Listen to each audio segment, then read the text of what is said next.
এবং আমরা এখন পর্যন্ত আমরা আমাদের সেই দাবিতে এক রয়েছি।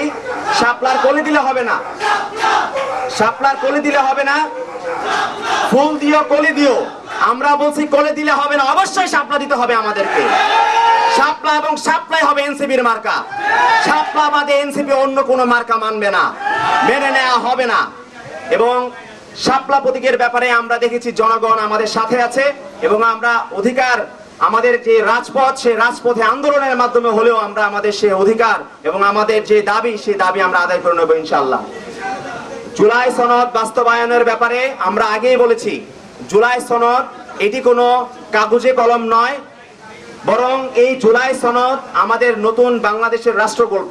জনগণ জানে বাংলাদেশের বড় বড় রাজনৈতিক দলগুলো যখন তারা তাদের দাবির যৌক্তিকতা উপস্থাপন করতে পারে না, তখন তারা জনগণের অজুহাত দেয়, তখন বলে যে জনগণ এটি মেনে নেবে না, জনগণ এটি মেনে নেবে না। জনগণ অবশ্যই মানবে এবং জুলাই সনদ বাস্তবায়ন করার জন্য যে সাংবিধানিক আদেশ, এটি জনগণের আদেশ এবং সেই আদেশ বাস্তবায়নের জন্য এখন পর্যন্ত এনসিপি জুলাই সনদে স্বাক্ষর করেনি। আমরা মনে করি এনসিপি জনতার দল এবং জুলাই সনদ নিয়ে তাদের যে অবস্থান, রাজনৈতিক অবস্থান, এটি প্রমাণ করে আগামীর বাংলাদেশে এনসিপি রাষ্ট্র ক্ষমতায় যাবে ইনশাআল্লাহ। এবং তরুণরা যে তারুণ্যের জাগরণ বাংলাদেশে ঘটেছে, সেই তারুণ্যের জাগরণ এনসিপির মাধ্যমে সারা বাংলাদেশে অব্যাহত থাকবে। আমরা মনে করি বাংলাদেশের জুলাই গণঅভ্যুত্থান পরবর্তী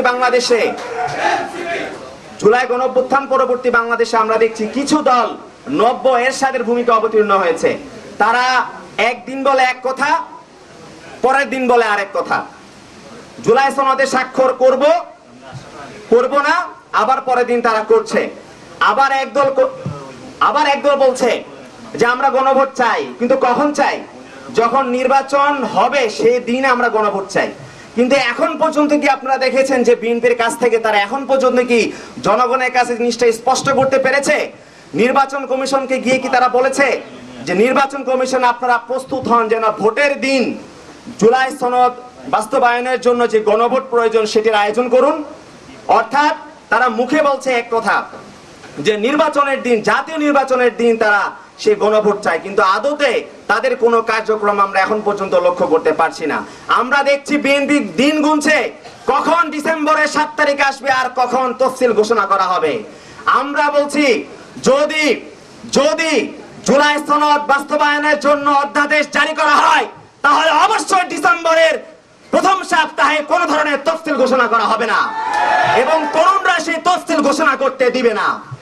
আমাদের শহীদদের রক্তের বিনিময়ে অর্জিত এই বাংলাদেশের মধ্যে আমরা আর কাউকে হাসিনার মতো এই বাংলাদেশকে নিয়ে খেলতে দেব না। আমরা রাজপথে তার দাঁত ভাঙা জবাব দিব। এই যে তারুণ্য, যুব সমাজ, তারা রাজনীতি নিয়ে আজ সচেতন। আগে গত 16 বছর ধরে কিন্তু শেখ হাসিনা এই যুব প্রজন্মকে, তরুণ প্রজন্মকে সে রাজনৈতিকভাবে বিমুখ করে রেখেছিল। কিন্তু আমরা বলছি জুলাই গণঅভ্যুত্থান পরবর্তী যে তরুণ প্রজন্ম, যুব সমাজ, তারা রাজনৈতিকভাবে সচেতন।